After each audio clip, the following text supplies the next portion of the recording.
buen día, ¿cómo está? Esto es La Dama y el Bárbaro, o sea, Julio Bárbaro y yo que soy Malú Kikuchi.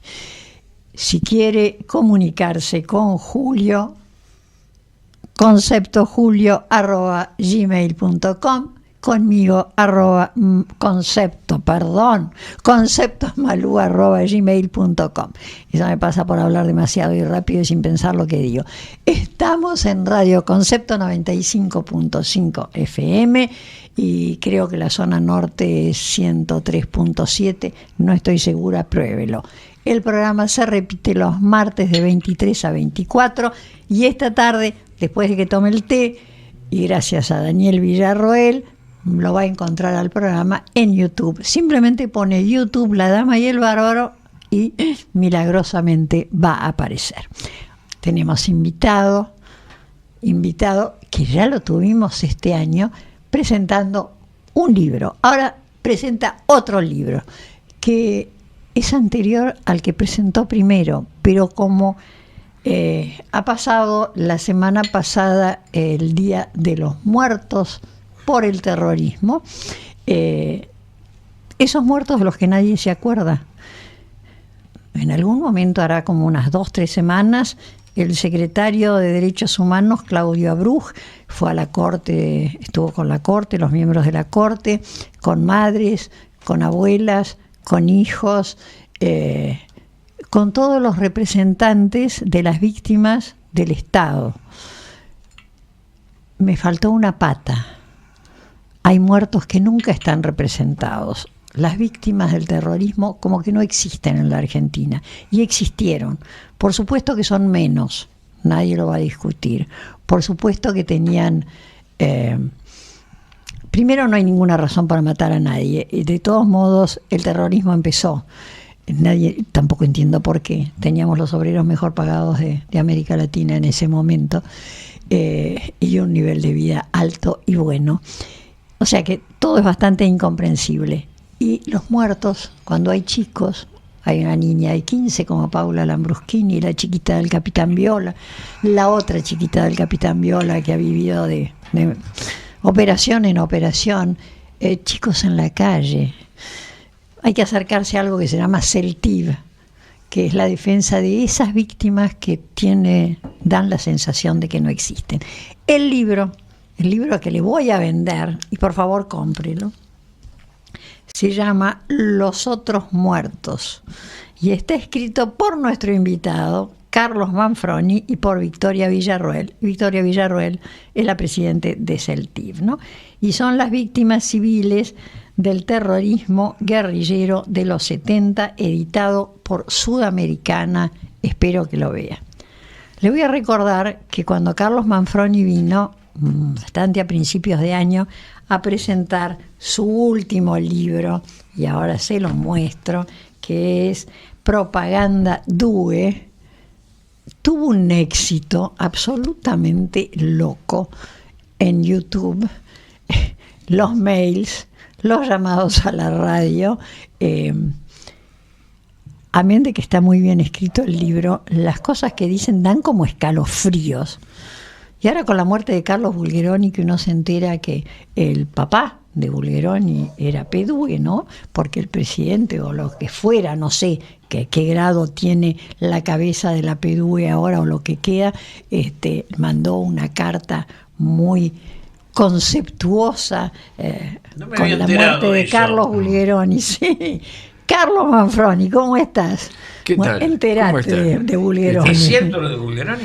Bulgeroni no estaba en las listas, pero se sabía que era un hombre de la Pedúe. Bueno, ahora nos enteramos. Y no estaba en las listas de Shelley, pero había mucha gente que no estaba en las listas que se encontraron en el allanamiento en su empresa en Roma, en Arezzo.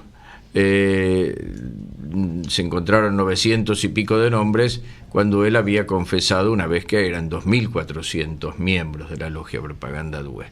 Y de hecho, bueno, la familia Bulgeroni tuvo en ese momento contratos cuando finalmente se va Videla y Martínez de Oz y llega Viola, y Suárez Mason, miembro de la PIDUE, se queda al frente de YPF, le da a los Bulgeroni Buena gente.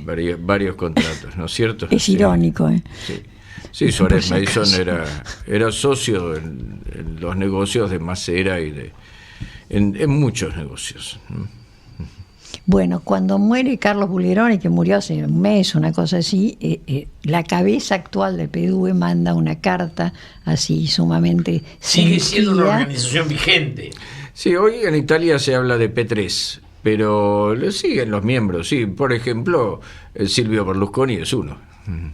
Silvio Berlusconi es uno de los miembros, que algunos dicen que es el jefe de la PDUE, pero a mí me parece que es demasiado ostensible su figura, demasiado ridícula y demasiado concupiscible para ser miembro de algo así, que requiere cierto ascetismo, ¿no? Como el que tenía Gelli, un hombre frío, por lo menos calculador, discreto. sí, calculador, sombrío.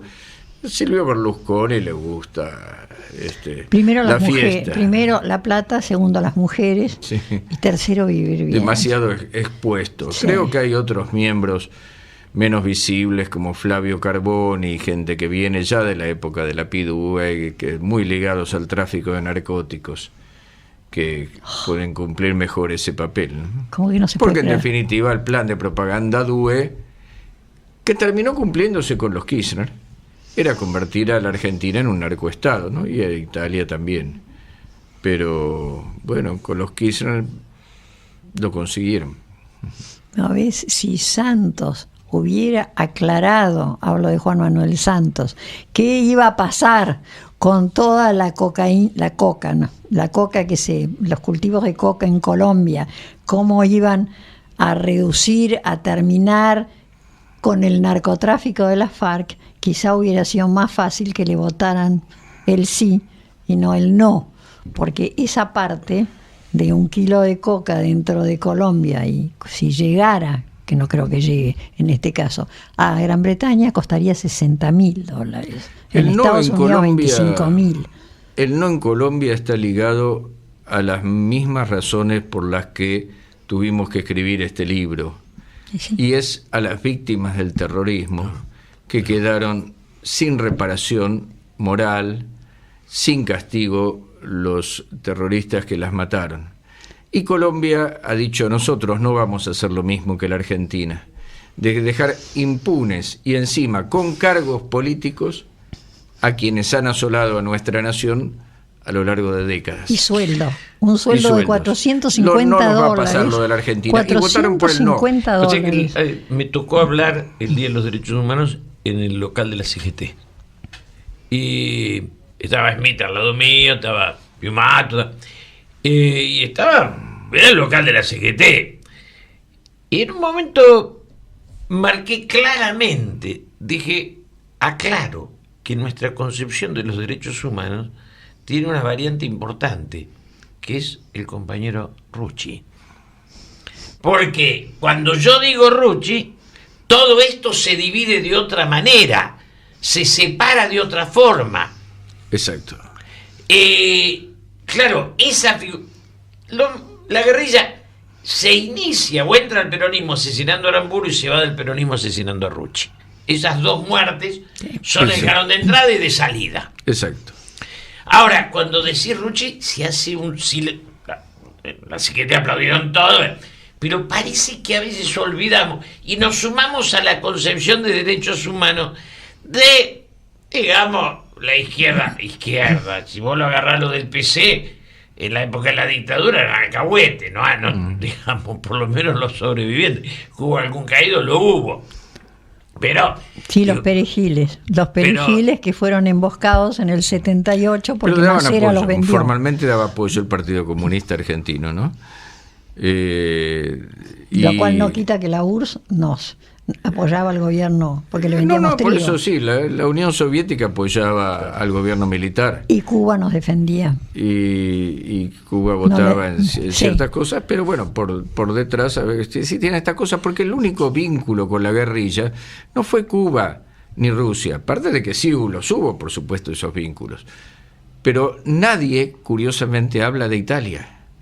No. Mirá qué porque habilidad. Licho Gelli hablaba en Uruguay de cómo construir campamentos guerrilleros y centros de entrenamientos para guerrilleros, y tenía tratos con Gaddafi y con muchos países del terrorismo islámico para entrenar a montoneros, donde se entrenaron los montoneros para hacer la contraofensiva, y tenían un estrecho vínculo con el terrorismo islámico del que nunca se habla, pero que ha perdurado en algunos, como por ejemplo Roberto Cirilo Pardía, que hoy está con Quebracho haciendo manifestaciones contra la embajada de Israel y con... Bueno, pero se entrenaban en Libia hubo muchísimo entrenamiento. Un libro de entrenamiento. Perdía que en algún momento, mira, le regalé cuando todavía era amigo a José Pablo Feynman, pero un libro de Perdía donde no hay ninguna autocrítica, donde es bastante, uno lo lee y le queda, porque esta gente nunca asumió las vidas perdidas y los ceros de logros,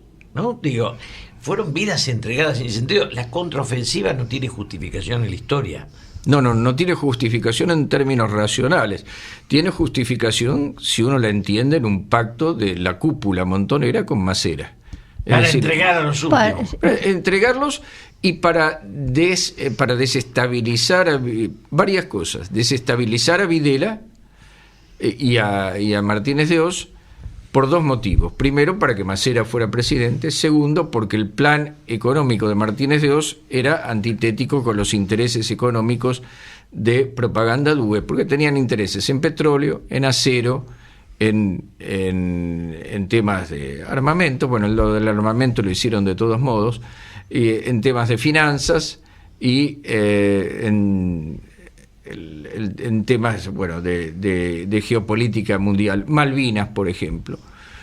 Y en todo eso se oponía la política económica, a todo eso se oponía la política económica de ese momento, a punto tal que 2 veces los ingleses nos estuvieron por devolver las Malvinas, y las 2 veces las frustró Propaganda Due. La primera con Perón. Yo fui intermediario. Mira, qué mejor testimonio. Sí. Yo fui a Londres, donde estaba de embajador en Chorena. Nos llevaron al Foreign Office, nos plantearon claramente que la querían devolver, nos subimos a un barco y nos fuimos a Malvinas, donde subió un grupo de maestras y maestros y de malvinenses, de ciudadanos, que dieron una vuelta larga con nosotros, intentando iniciar un diálogo que terminaba en la integración. Eso lo viví, no me lo contaron, ¿no? Ahí está. ¿Y quién lo malogró? Viñes, cuando se fue Perón, cuando murió Perón. Cuando muere Perón lo hicieron pelota. Bueno, ¿y quién era el canciller? Viñes, miembro de Propaganda Due. Es que Perón además se murió a destiempo. Claro, Perón se murió a destiempo. Se murió Perón lo fueron totalmente a destiempo. empujando, Sí. lo fueron empujando a la muerte. Primero con aquel viaje A A Paraguay. primero a Bahía Blanca, con la Armada. Ahí con Macera, pasando revistas, portaaviones, helicópteros, todo bajo el frío y la lluvia. Y después a Paraguay, donde también, hace poco me enteré, iba Macera en el barco donde iba Perón, y él estuvo pasando revistas a las tropas en Formosa bajo la lluvia. Macera, ¿no? Qué atroz, asesino y demente. Un asesino mafioso, mafioso como pocos, realmente propio de un personaje del Padrino. Y además no tenía límites para el poder, para llegar al poder, ¿no? Y era el verdadero candidato de Propaganda Due. En ¿no? ningún tipo de cosas tenía límites. Si no hubiera sido por Macera, Con las mujeres y tampoco. posiblemente la guerrilla no hubiera existido, por lo menos no hubiera existido con Montoneros, porque ese golpe por el cual se conmemora el Día de las Víctimas del Terrorismo, que es el del asalto al regimiento de Infantería de Monte de Formosa, 5 de octubre. 5 de octubre de 1975, lo da Montoneros, que jamás había atacado a un regimiento para hacer posible el golpe militar, porque ellos lo confesaron, y lo dice Perdía en su libro, que preferían, muchos de ellos, el golpe militar al gobierno de Isabel. Pero perdón, te lo decían, ¿cómo? Sí. Yo era diputado con ellos. Me decían, Julio, necesitamos que venga el golpe porque necesitamos la guerra. Ellos lo plantean.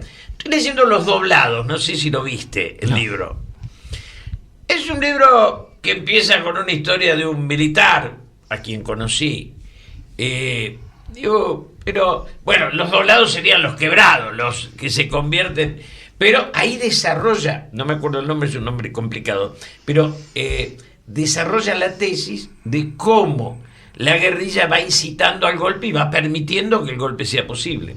Todo lo hicieron camino hacia el golpe, incluido, como ya lo hablamos la vez pasada, la designación de Cámpora. Y bueno, va todo camino hacia el golpe hasta que el golpe se produce y ahí cooperan con Macera en la contraofensiva. En ese camino han producido víctimas, sí, cierto, menos víctimas de las que produjo el gobierno militar, pero no fueron pocas, fueron más de 1000 víctimas. Sí. Y si nosotros pensamos que la ETA, grupo terrorista sanguinario conocido en todo el mundo, del terrorismo vasco, ha producido 800 víctimas a lo largo de toda su historia. Víctimas, 800 víctimas. Que las víctimas de la mafia, por lo menos hasta los años 70 y algo en Italia, habían sido también 800 y algo, las víctimas de la mafia. Bueno, más de 1000 víctimas es muchísimo. Pues es que Fernández Meijide, en el libro El Diálogo, Sí. el número que dan ella y Leis es de 7.000 muertos asesinados por la dictadura, 1.000 de la guerrilla y 1.000 de las 3A. Es un número global, ¿no? Pero lo tengo por ahí el libro, pero creo que, no sé si es 8 o 9, pero ahí está, da 1.000 de Es muy razonable, pero además hay una cuestión, este es el único país donde la política le gana a la matemática. Porque, claro, hay una cosa elemental, para que haya un desaparecido, tiene que haber un nombre del cual no se encuentra el cuerpo, sino quién desapareció. Bueno, esa era mi teoría cuando yo estaba en Radio Colonia tenía dos productores chicos que estaban estudiando periodismo, totalmente casados con los derechos humanos, lesa humanidad, etcétera, etcétera. Entonces, cuando se inauguró el coso de la memoria, el parque de la memoria, estaban de lo más así, conmocionados. Al día siguiente me los llevé a tomar un café para armar el programa siguiente y les dije, bueno, chicos, yo quiero que me expliquen algo, porque yo, madre, padrino, lo que fuera, no sé cuándo se lo llevaron, dónde se lo llevaron, en qué lugar lo agarraron, si lo torturaron o lo torturaron, cómo lo mataron, dónde dejaron los restos. ¿Y qué te decían? Pero yo sé cómo se llama, entonces no puede haber 30.000 chapitas de bronce, de las cuales hay más de 20.000, 22.000 y pico que no tienen nombre. Claro, porque yo sé cómo se llamaban. Juan Pérez, algo, un nombre. Claro, pero es el nombre lo sé. La más elemental lógica aristotélica. Pasa O que tengo nunca me un contestaron. cuerpo del cual no conozco el nombre, o tengo un nombre del cual no encuentro el cuerpo. Pero lo que no puedo tener... ¿Cuántas indemnizaciones se dieron, Carlos? Eso es algo... Un Se negocio siguen fantástico. dando. Es un negocio fantástico. Se siguen dando, porque no solo hay Hasta por indemnizaciones... exilio. Exactamente, no solo hay Susana indemnizaciones Vaca por los Narvaja muertos, empezó sino con por el exilio. exilio. Por exilio, y es un tema, y hablamos de millones. El otro día me enteré de indemnización a sobrinos nietos de no sé quién. Sobrinos nietos. Es decir, que ni siquiera han llegado a conocer a la persona cuál fue el agravio, cuál fue el prejuicio. Sobrinos nietos.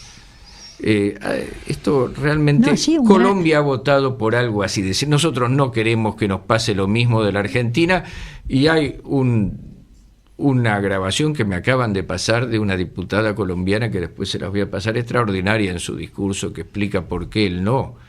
Pero es que además la paz no puede existir sin justicia previa, porque es una paz que no está asentada. La paz se construye, y han sido muchas no víctimas. Se declara, no se compra. Y víctimas civiles, y acá también víctimas civiles, porque la gente cree que esto ha sido una confrontación de guerrilleros con militares. No es cierto. La mayor parte de las víctimas fueron civiles. Exacto. A ver, ¿qué ocurre, por ejemplo, con el hijito? Bueno, ahora nos conmocionamos con toda razón, y ha sido atroz la muerte de esta chiquita de 3 años, que ha recibido un balazo de los delincuentes, y que encima quedaron sin castigo, algo, bueno, ese es otro tema también, pero que viene más o menos de la misma concepción. Y el hijito de Barrios, de un obrero metalúrgico, que murió cuando igual. una montonera hija del que creó el Eternauta. Sí. Westergem. Le tiró Las una 4 ráfaga de hijas ametralladora estaban adentro. contra un policía que estaba de guardia en la puerta Mataron del las Banco 4 hijas de Provincia. Westergem, ¿no? Las 4 hijas Sí. mataron. Sí, pero las Y- 4 estaban metidas en Está bien, la... pero que las maten las Y 4 después lo roció, vivo todavía, lo roció con nafta y le prendió fuego. Tiene una monada la chica. Es decir, estoy seguro que han recibido indemnización. Roció con nafta a un policía cualquiera, no un policía que la estaba combatiendo, que igual, que estaba cuidando la puerta de un banco y recibió este chiquito una bala en el abdomen. Bueno, si vamos y a murió contar camino del historia, hospital. yo no puedo contar. Primero, Sí. hay una cosa que es la mentira de que se le asignan las 3 a un montón de gente que mataron los montos. Algunos, yo digo, ni me meto en el tema, pero me acuerdo de un íntimo amigo, cuando fui al velorio, le pregunté a la hermana, y la hermana me dijo, a la mañana lo vino a buscar Galimberti y se lo llevó. Figuran las 3A. Lo agarré 2 días después, o 3 a Galimberti y le dije, porque, bueno, digo, está claro que cuando no podían justificar, yo dudo de Mujica, de Carlos Mujica, dudo, casi te diría que ni dudo, creo que Lo fue mataron los montos que lo a mataron Carlos los montos. Mujica, por Después, favor. tanto lo mataron que inventaron que había uno que vio que era el comisario tal cuando tiró el único caso que se encuentra y le sacaron una foto al que tiraba. Pero para mí, Carlos, que fue mi amigo, mi confesor y un sacerdote que rezaba misa en mi casa, él le tenía más miedo a los montos que a la 3A. Sin a la 3A duda. no le servía esa muerte, a los montos sí. Sin Pero duda es hay que una... los montos lo quisieron monto y él no se pudo hacer monto porque sus creencias no se lo permitían. No, él al principio sí los alentó. Sí, pero porque eran peronistas. Con la democracia dijeron, bueno, se terminaron Por las supuesto, armas ya y les está. estaba produciendo un drenaje del 40%, ¿no? Como vos lo explicás. Y hay una anécdota que cuenta el Tata Joffre en uno de sus libros y que yo la confirmé con la fuente, que es Conti, el yerno de López Rega. López Rega y Galimberti se encuentran en un lugar de Suiza y López Rega le reprocha a Galimberti la muerte de Mujica. Dice, ¿por qué lo mataron? Dice, bueno, yo no fui el que apretó el gatillo, dice Galimberti. Bueno, pero fue una barbaridad. Y Galimberti le contesta, bueno, no te entendimos. No te entendimos. A mí en mi casa, Galimba me dijo lo mismo. No que no me entendió. Me dijo, lo matamos nosotros. Pero nunca uso esas cosas porque son... Ahora, mirá lo que es la historia. Yo lo pongo en la lista de segundo diputado a Carlos Mujica. Lo llamo y le digo, vas de diputado. Primero a Santiago Díaz Ortiz, con quien estuve antenoche, y segundo lo pongo yo, con Roberto Digón, a Carlos Mujica. Echamos a Paulino Niembro, porque teníamos un entorno con Paulino, y ponemos a Carlos Mujica. 2 días después, Carlos me dice, si la iglesia me lo permite, yo acepto. 2 días después me llama y me dice, la iglesia no me permite. Pero él era la iglesia primero. Era orgánico. Era absolutamente la iglesia. Por eso no podía estar con los montos. Por eso no, tuvo sus momentos de imaginar que las cosas eran distintas. Que era Camilo Torres. Bueno, Norberto Ángel, yo estuve con la madre de Camilo Torres, que por ahí tengo una foto donde estaba. Vamos a aclarar Mendizábal. porque va a haber gente que no tiene idea que Camilo Torres era un cura colombiano que se largó fusil al hombro. Sí, pero A Mujica, pelear. Cosa que no yo hizo lo nunca escuché decir por Mujica. televisión a Mujica que él no creía en la lucha de clases. No, él no creía en la lucha de clases. ¿Y no? ¿Y no? Exacto. Y bueno, pero lo mataron en beneficio de los montoneros y también en beneficio de López Rega, porque en definitiva la muerte de Rucci deja a Perón aislado respecto de la clase obrera y la muerte de Mujica deja a Perón aislado respecto de la juventud. Queda a merced de López Rega. Después lo mandan a la muerte a Perón, lo matan a la muerte en cuotas, ¿no? El plan era ese. Ahí En cuotas, y ahí se produce el golpe militar y queda Videla de presidente. Entonces, a partir de ahí, el plan es a ver cómo desestabilizan a Videla. Con esto no quiero defender a Videla, por supuesto, pero digo, son luchas de intereses. Para que la propaganda dúe con Macera a la cabeza, llega y dice, para eso producen un montón de muertes, todas las muertes de la contraofensiva, bueno, y los atentados, más que las ¿Cuántos muertes. mueren en la contraofensiva? No mueren tantos en realidad, porque se producen atentados. Matan a Padilla, matan a Soldati. Le falló el atentado contra Klein, que ahí queda toda la familia sepultada debajo de la casa. Mueren los dos custodias de Klein, sobre todo dos el policías. chiquito que estuvo horas y horas y le llevó casi, Marina Klein, que estuvo casi 4 horas. 3 años volver a hablar. 4 horas, sí. Bueno, sí, uno de los chiquitos, sí, que El más quedó chico, muy, que el muy abuelo le afectado, hablaba, sí, que sí. había quedado sepultado, no lo podían sacar, estuvo no sé cuántas horas, le llevó 3 años volver a hablar. Nosotros Ahora, somos muy amigos de Guillermo la Klein. guerrilla se degrada en terrorismo. Y Se en, degrada en Totalmente. terrorismo, como se ha dicho, cuando la guerrilla es urbana, Claro. es terrorismo. es terrorismo. Es terrorismo. No tiene otra opción. Si yo pongo una bomba, soy un terrorista. Ya ahí no estoy peleando frente a frente. Pero además dejas de tener razón de ser, porque la guerrilla siempre tiene, aunque sea utópico e ideal, hay una razón de ser. Que un partido mayoritario esté prohibido en un país es demencial, punto. O sea, un error de la Sí, la Libertadora. violencia puede generar violencia, está, pero Está. en la democracia no hay Pero ninguna explicación. desde el 11 de marzo del No tienen 73, explicación alguna. que gana Cámpora, Solano Lima, ya está, ya no puede, ya no tienen razón de ser. Bueno, y la Entonces, mayor parte de los atentados fueron cometidos en democracia. En democracia. Eso está Exactamente. ahí en el libro, ponemos una estadística. Pero, la mayor parte de los atentados eso fueron es cometidos terrorismo, en no es democracia. guerrilla. Guerrilla es darle una connotación 1969 y 1979, en 10 años explotaron 4.380 bombas. 4.000, tomado este dato de los diarios, porque todo este libro lo fundamentamos con diarios. Y eso que los diarios no publicaban todo, porque en determinado momento lo tuvieron prohibido publicar para no publicitarlos. Pero así que todavía nos quedamos cortos con los datos. Pero como mínimo es esto, 4.380 bombas. Hacemos la cuenta, es más de una bomba por día. Ahora imaginemos nosotros que en la Argentina hoy explotara más de una bomba por día. ¿Qué sería esto? Imaginemos lo que sería el hervidero. Algo peor de lo que es. Seguimos con bombas, con todo lo que sucedió. Espérenos un segundito, ya volvemos.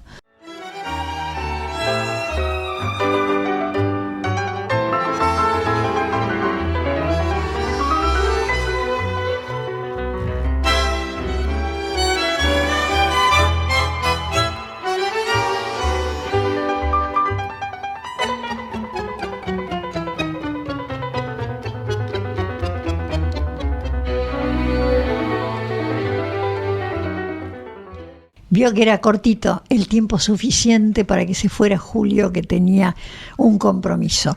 Pero sigue Carlos Manfroni con nosotros y vamos a seguir hablando de los otros muertos. Carlos, yo tengo la sensación, porque insisto, paz sin justicia previa nunca va a ser paz. Si el Tratado de Versalles no hubiera sido tan ridículo como fue, estamos hablando del final de la guerra del 14, no hubiéramos tenido Segunda Guerra Mundial. Y si los americanos no hubieran hecho las barrabasadas que hicieron en Irak, en el 2010, cuando se retiran, en una cárcel americana, con una Al-Qaeda que estaba, según los políticos de los Estados Unidos, terminada, surge una nueva rama con al-Baghdadi y tenemos lo que hoy es ISIS. O sea, o realmente se acaba con algo, se hace justicia a todas las partes, no solamente a una. Sí, el terrorismo islámico creo que es algo que va a seguir existiendo y va a seguir existiendo. Por supuesto que sí, pero de todos modos nació en una... Es decir, la idea del califato, más allá de que lo sueñen desde que los echaron de España, de Al-Andalus, y que lloró como mujer lo que no supo defender como hombre, y todas esas historias lindísimas que uno leyó cuando era chico, el sueño real, que lo hace en realidad ahora, sobre todo teniendo a Mosul como capital de ese sueño, nace en una cárcel americana en Irak, porque al-Baghdadi le empieza a armar desde la cárcel. O sea que si no ponemos ya, ayer, antes de ayer, hace un año, no empezamos a hablar de los otros muertos que nunca están representados. El ministro de Derechos Humanos no tiene conciencia de que hubo otros muertos. Estoy hablando de Claudio Abruj. Claudio Abruj es el ministro de los Derechos Humanos de los muertos por el Estado, pero no es el ministro de los Derechos Humanos de los muertos por el terrorismo. Fíjate que la Corte ha inventado una doctrina de lesa humanidad. Ha dicho que según la doctrina internacional son delitos de lesa humanidad únicamente aquellos aquellos crímenes que sean cometidos por agentes del Estado. No hay ninguna doctrina internacional que diga eso, ni el Estatuto de Nuremberg, pero ni las convenciones de Ginebra. Hasta Moreno Ocampo, cuando estaba en Roma, lo dijo. Sí, es verdad. Y no vamos a decir que Moreno Ocampo es de derecha. Es de derecha, ¿no? Y el Estatuto de Roma claramente dice también las organizaciones intermedias. Las organizaciones intermedias pueden ser sujetos activos de crímenes de lesa humanidad. Bueno, entonces, pero ahora, aun cuando no lo consideren crimen de lesa humanidad, han sido asesinatos. Y han sido asesinatos de gente inocente, que todavía está sufriendo muchísimo bajo la ignorancia de todos. Algunos se han suicidado, algunos de los familiares, otros han enloquecido, otros están en la extrema pobreza, otras familias se han disgregado. Todo ese drama enorme que viven 1.000 familias, más de 1.000 familias, es completamente y deliberadamente ignorado por la sociedad argentina, por el Estado, porque parece ser que el reconocer a las víctimas del terrorismo guerrillero es justificar la represión ilegal. Se hace ese razonamiento absurdo. Es decir, reconocer a estas víctimas, entonces significa, no, los guerrilleros tienen que ser santos y los otros demonios. No puede ser que haya... Entonces ya inmediatamente cuando vos hablás de las víctimas del terrorismo, porque acá no se razona más en la Argentina, se perdió el razonamiento, te hablan con etiquetas. Entonces vos decís víctimas del terrorismo o víctimas de la guerrilla, te dicen, teoría de los dos demonios. Antes la teoría de los dos demonios la objetaban los militares. Ahora la objeta el progresismo. Y le sacaron el prólogo de Sábato al Nunca Más. Claro, entonces donde no hay dos demonios. Hay santos y demonios. Entonces, que los guerrilleros fueron santos, santos que matan a gente inocente, que además no sabemos, ponen bombas. Que además no sabemos por qué. Porque una cosa son las razones que vos das con la PDUE atrás, con los negocios, con lo que se quería conseguir. Otras son las razones que se le vendieron a la gente y la gente compró. Sí. Vamos a hacer la revolución socialista para que la gente viva mejor. ¿Qué gente iba a vivir mejor en un país que era el que estaba mejor en Latinoamérica? No, vos tenés razón. De lejos. Una cosa eran las motivaciones de la cúpula que tenía ese negocio con Macera. Perfecto. Ahora, ¿qué pensaba un guerrillero intermedio? De las líneas medias, alguien que no los sabía. Los que mandaron morir en el 78, los que murieron, porque la cúpula no murió, la cúpula se fue muriendo de vieja. Claro, ¿qué pensaban los perejiles cuando ponían una bomba? Y probablemente que estaban haciendo la revolución socialista. Y como vos decís, en el momento en que teníamos los obreros mejor pagos de América Latina... Cuando Lula soñaba con ir a trabajar a Córdoba a la fábrica de aviones, por favor, como obrero metalúrgico... La mejor distribución de renta per cápita... Es muy demencial. Y en ese momento comienza la guerrilla en la Argentina. No era un país que vivía en la pobreza. Yo recuerdo, era un país que vivía feliz, ni de casualidad había todos los asentamientos de emergencia que hay. Pero, bueno, hoy había muy pocos, estaba la Villa 31, estaba... Pero una villita 31. Y era pequeña, y la estaban erradicando. Justamente esa era la discusión que tenía Mujica con Loparrega, de cómo se erradicaba esa villa. Cómo se urbanizaba, porque Mujica hablaba de urbanización. Iba a dar misa a la villa, comía en la villa, etcétera. Pero era una villita, no esta monstruosidad que tenemos hoy. Es decir, no entiendo primero cómo los adoctrinaron, cómo se dejaron adoctrinar. Entiendo que eran muy jóvenes, los jóvenes siempre buscan locas utopías, eso es bastante racional, pero lo que no entiendo es que al día de hoy haya muertos, desaparecidos, torturados, lo monstruoso, que lo fue, nadie lo va a discutir, y del otro lado la nada. Del otro lado nada, nadie mató a nadie. Del otro lado. Pero es muy demencial. Es demencial. La sociedad argentina es una sociedad irracional. Irracional porque nos han impuesto el lenguaje de las etiquetas y el lenguaje de la proscripción. Hay proscripciones de palabras. Ese era Berbisky el bueno, Bernardo. Ajá. Etiquetas a los hombres. Claro, etiquetas. O sea, decís algo, una etiqueta. Ciertas cosas no las podés decir porque están proscriptas. Vos no podés hablar de ciertas cosas. Y las víctimas de la guerrilla es algo de lo que no podés hablar. No, porque sí. Pero nosotros hablamos y contamos las historias. Pero vos sabés que si hablas de eso, el amigo Berbisky alguna vez me honró con nombrarme, bueno, varias veces, pero una vez... No, ni me lo digas a mí.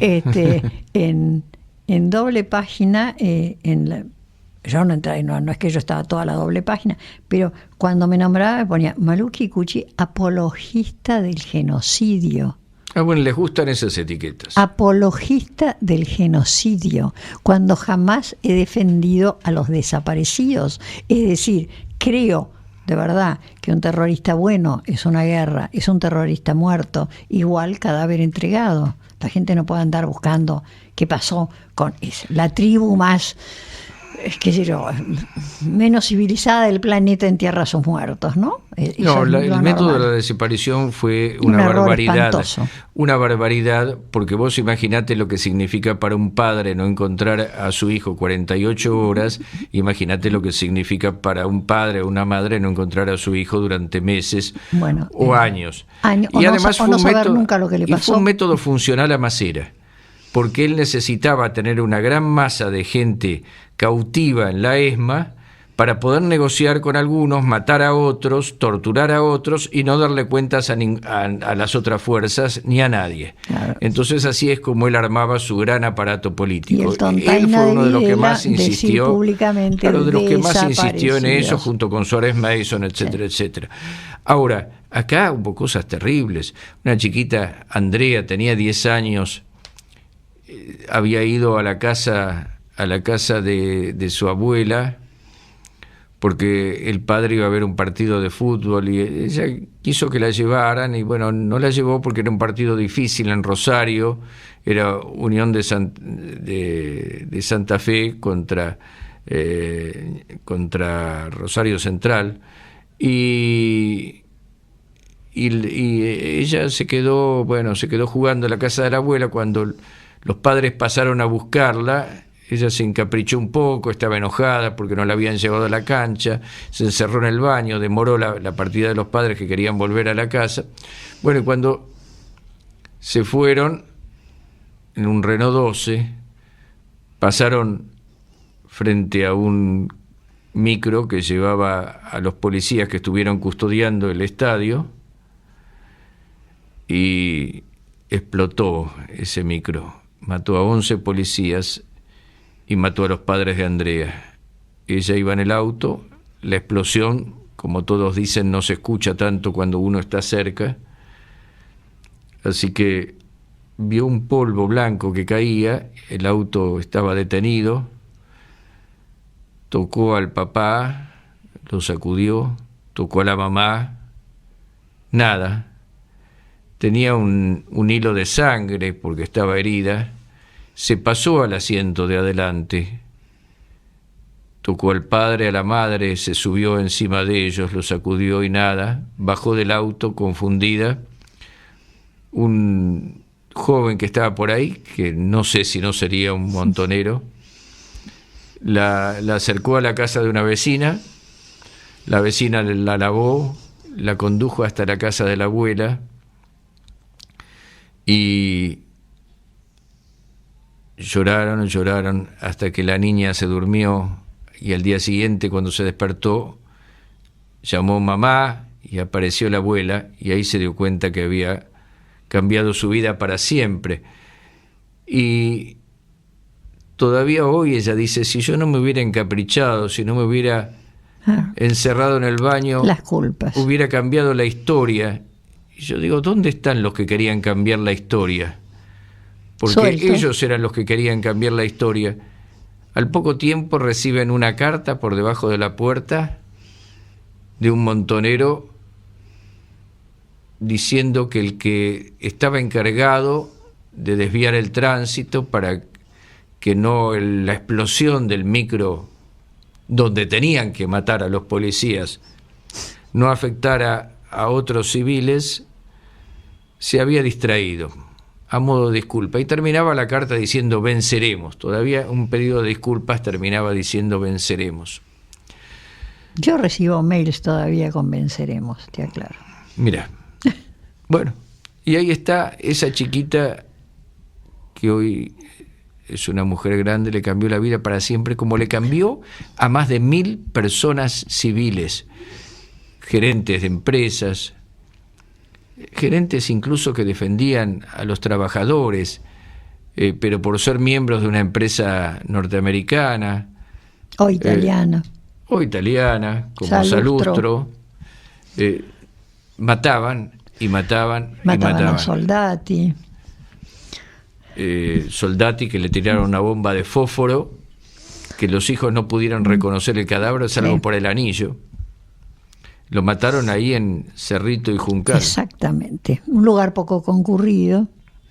Sí, justo de arriba de ese lugar estaban las oficinas de Masera. Justo desde el balcón se podía ver, desde la ventana. Y bueno, y mataron a tanta gente. Pero vos sabés que en algún lugar de mi enloquecida biblioteca, porque lo guardé, tengo un primo que vive en Barcelona, me mandó un cortado, como un cómic, como los dibujitos de Nick, de La Vanguardia. Entonces hay un tipo tirado en el piso, se ven agujeros de bala, cuchillos clavados, etcétera, y el médico le dice al policía, considerando que es argentino, diremos que ha muerto de muerte natural. Eso era en La Vanguardia de España, lo tengo guardado. Y recuerdo una tapa de La Opinión que decía, grande, así en tipografía catástrofe, un muerto cada 19 horas. Sí, claro. Un muerto cada 19 horas. Pero no hablamos de desaparecidos. Imaginemos hoy hablamos de estos muertos. De estos muertos que tuvieron la desgracia de cruzarse, la mayoría de ellos, en el camino de un montonero o de un ERP. Así es. Tenemos el caso de un teniente recién casado que salía a sacar su Fiat 600 del garage y no estaba, era de intendencia, así que ni siquiera era del escalafón de combate. Se dirigía al cuartel y iba temprano para cuidar que se le diera el desayuno a los soldados, que no le faltara a ningún soldado el desayuno en la provincia de Santa Fe, y cuando salió lo mataron. Bueno, acá contamos una docena de casos. Contamos incluso cuando se puso la bomba contra la hija de Lambruschini, no fue afectada solamente ella, que murió, pobrecita, sino que también hubo heridos muy graves. Ahí contamos la historia de un chico. Además se equivocaron de cuarto. Yo no sé si se equivocaron. Yo calculo que lo que querían era ponerle la bomba a Lambruschini. Porque si mataban a Lambruschini, la Marina hubiera designado otro comandante. Pero mataron a la hija de Lambruschini, y Lambruschini a partir de ese momento fue un hombre carente de voluntad, totalmente anonadado, deprimido, y Masera, que tenía que dejar el poder en 15 días a Lambruschini, tenía que dejar la comandancia de la Armada a Lambruschini, continuó de hecho manejando la Marina porque Lambruschini no tenía voluntad de mando. Carlos, la bomba que pusieron en lo de Lambruschini debe haber sido tan potente. Estamos a 2 cuadras de la casa de Lambruschini. Yo tuve una rajadura con la bomba. Fue terrible. Prácticamente cayó el edificio. 2 cuadras. Estamos a 2 cuadras, no a 1, a 2. Sí. Y fue un sacudón, como con el terremoto de Caucete en San Juan, que también se movió, porque claro, son 2 últimos pisos que no tienen medianera a esta altura, ¿no? Los edificios son más bajos al lado, de los 2 lados. Sin embargo, no se rajó nada con la bomba en lo de Lambruschini. Sí. La bomba Klein. Todos los vecinos de la cuadra tuvieron rajaduras, a todos se les rompieron los vidrios. Y a varias cuadras también hubo vidrios rotos, rajaduras en las casas de la cuadra, rajaduras que me han mostrado algunos dónde estaban. Entrevisté a los vecinos, me mostraron dónde estaban, dónde se habían producido las grietas. A uno de los vecinos le volaron todas las tejas del techo. Y ese atentado, bueno, no les importó nada, pusieron trotil en una de las columnas de la casa, se infiltró uno como un plomero y después dispararon con ametralladoras y con granadas para que explotara por simpatía esa carga de trotil que habían puesto, con toda la familia adentro. Más, un hijo de Klein de 11 años quiso salir, logró escapar a la vereda y lo entraron a balazos para que muriera con toda la familia. Es decir, que no es que los chicos eran víctimas colaterales, no, quisieron que fueran víctimas junto con el secretario de Estado, su esposa, y que muriera toda la familia. La bomba que pusieron a Videla cuando iba a despegar el avión en el aeroparque metropolitano, parece que, bueno, estalló, pero estalló una parte de la carga, porque la pusieron en una alcantarilla, había subido el agua y se había mojado una parte de la carga. Parece que estaba dividida, y si hubiera explotado esa bomba, hubiera volado todas las instalaciones con todos los que estaban alrededor. Es decir, no les importaba nada. No, evidentemente. Bueno, la bomba en el comedor de la policía, por ejemplo. La bomba en el comedor de la policía, ¿hay cuántos muertos hubo? Fue una cosa brutal, gente, los pedazos por todos lados. Teníamos un muerto cada 19 horas, o sea que la reacción iba a ser la que fue. Lo solucionaron mal, no tenía que haber desaparecidos, tenía que haber muertos reconocidos por sus familiares y enterrados, muertos. Sin perjuicio de que muchos de ellos murieron en combate, y son...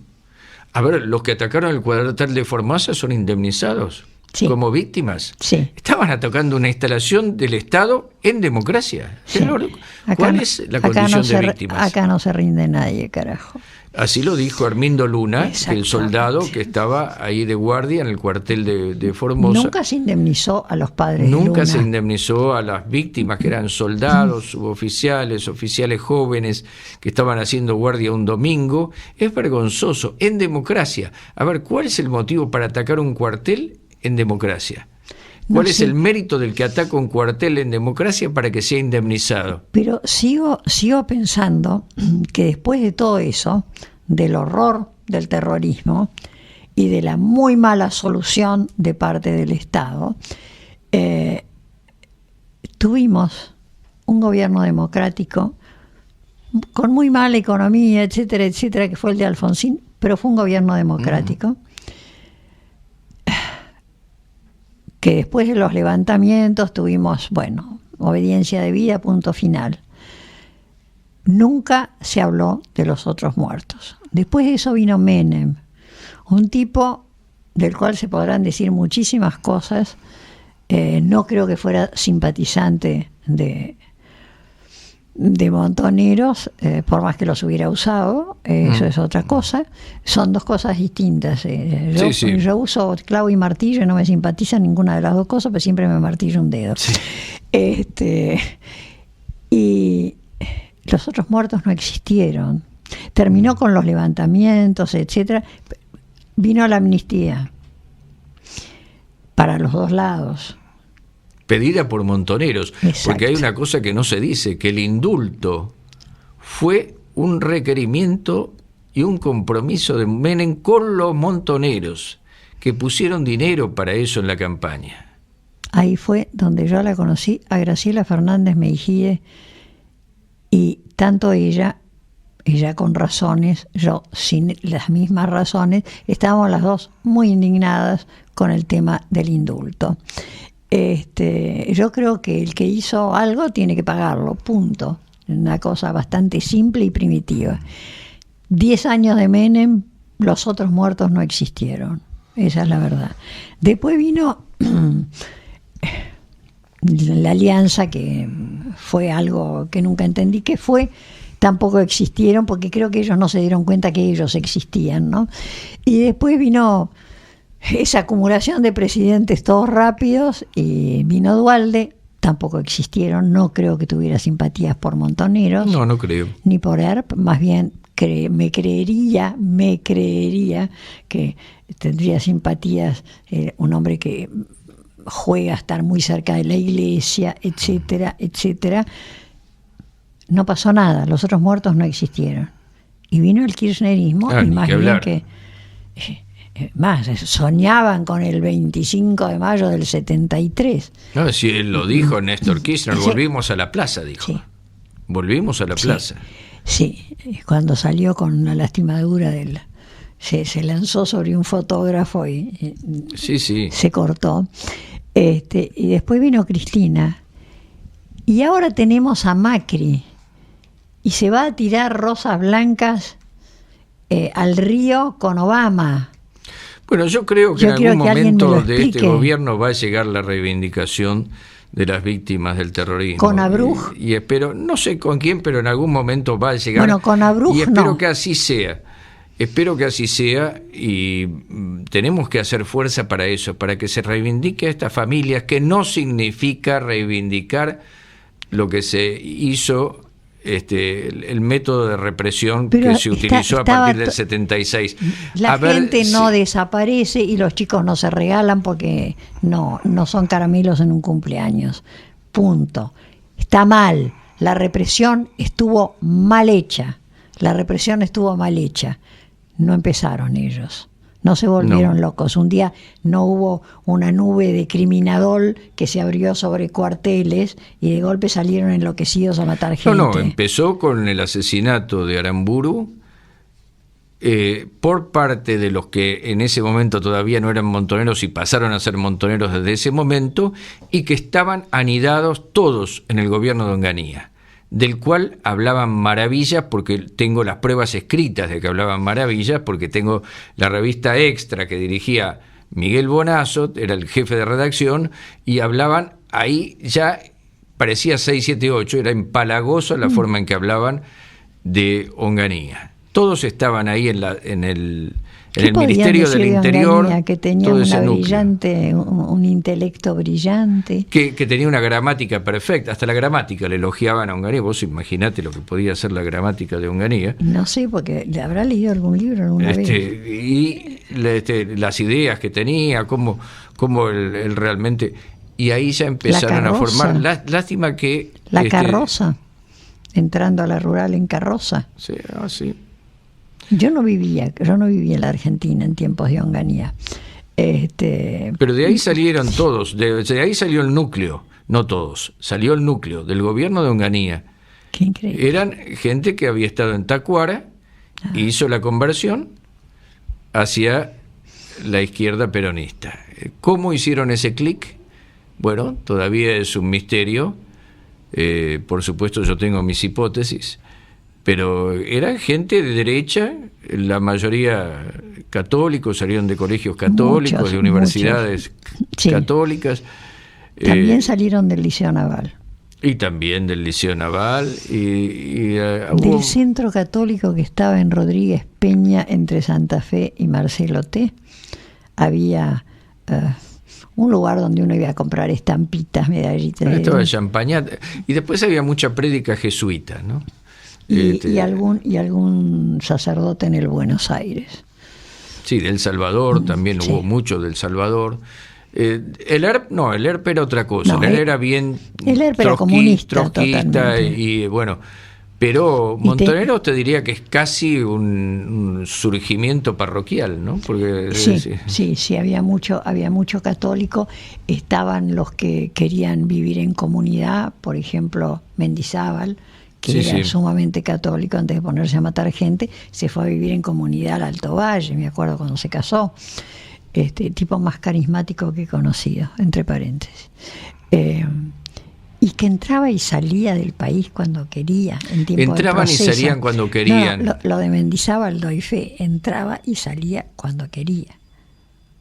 Por increíble que parezca. ¿Quién era el pleno, jefe de migraciones en ese momento? Era el capitán de navío Aurelio Sasá Martínez, puesto por Macera en migraciones, es decir, puesto el hombre que hizo posible que entraran y salieran cuando querían, y el que ocupó el mismo cargo con Menem y le dio el pasaporte al traficante de armas sirio Monser Alcázar. Es decir, que tenía razón, todo tiene que ver con todo. Todo tiene que ver con todo. Todo tiene que ver con la plata, todo tiene que ver con el poder. Y los terrorismos en definitiva se vinculan, porque había una vinculación de Montoneros con las Brigadas Rojas y con el terrorismo islámico. Los terrorismos se vinculan en el mundo. Y un gran vinculador del terrorismo, un vínculo muy fuerte del terrorismo, fue Gaddafi, en Libia. Qué bien muerto está. Sí. Que bien muerto está, aunque Libia se haya dividido en los 100 clanes. Él puso dinero y dinero para el terrorismo en todo el mundo. No, y además entrenaba. Terroristas de izquierda y de derecha, sí. Basta que debilitaran a las democracias occidentales. Para el sueño de Al-Andalus y entremos al Atlántico, claro. Por España, porque Portugal caerá de paso. Es un imperialismo del que nadie habla. Yo sí soy una pesada, pero bueno, además hay que entender la mentalidad, que es totalmente diferente. Y no se puede intentar lo que hacen los americanos, que en el fondo tienen una enorme ingenuidad de creer que se desbroza el terreno y se planta como una casa prefabricada una república con las bases de la República de los Estados Unidos. Pero salvo para entrenamientos, no veo grandes masas progresistas yéndose a vivir a países del terrorismo islámico o a países islámicos. Veo pidiendo visas a los Estados Unidos, una gran cola pidiendo visas a los Estados Unidos. No solamente eso, si quieren ir todos a Europa, yo no conozco gente que salga desesperada y ya quiero ir a Arabia Saudita, a Jordania, los Emiratos no pueden entrar ni por casualidad. Ni tampoco a Rusia. Tampoco. Y eso que la Rusia de Putin no es la URSS. Pero de todos modos, tampoco en aquella época iban de visita, pero nunca tuvieron, en un país que nunca tuvo nada parecido a una república, me están echando, ¿cómo pueden tener algo distinto a Putin? Mire, los otros muertos, espere que me ponga los lentes, aunque me estén echando, porque no veo nada, ni un elefante. Los otros muertos, Carlos Manfroni, Victoria Villarroel, las víctimas civiles del terrorismo guerrillero de los 70 sudamericana. Vale la pena, existieron y están muertos por el terrorismo. Esa gente que no tiene, sus familiares no han tenido la más mínima, no ya compensación monetaria, no han tenido ni siquiera el reconocimiento de que fueron muertos. Y si de verdad quiere saber, tener escalofríos, si le encantan las películas de terror, por favor. Propaganda Due de Carlos Manfroni, historia documentada, muy documentada, doy fe, de la logia masónica que operó en la Argentina sobre políticos, empresarios, guerrilleros y militares, sudamericana. Léalo. A lo mejor va a entender por qué estamos como estamos y por qué nos pasó lo que nos pasó. Esto fue La Dama y el Bárbaro. Ya sabe, Julio se fue, Carlos Manfroni, muchísimas gracias. Muchas gracias a vos. Se repite el martes de 23 a 24, después de las 6 de la tarde. Lo encuentra en YouTube, pone YouTube La Dama y el Bárbaro y le va a aparecer. Disfrute su tarde de sábado y que tenga un domingo fantástico. Chao.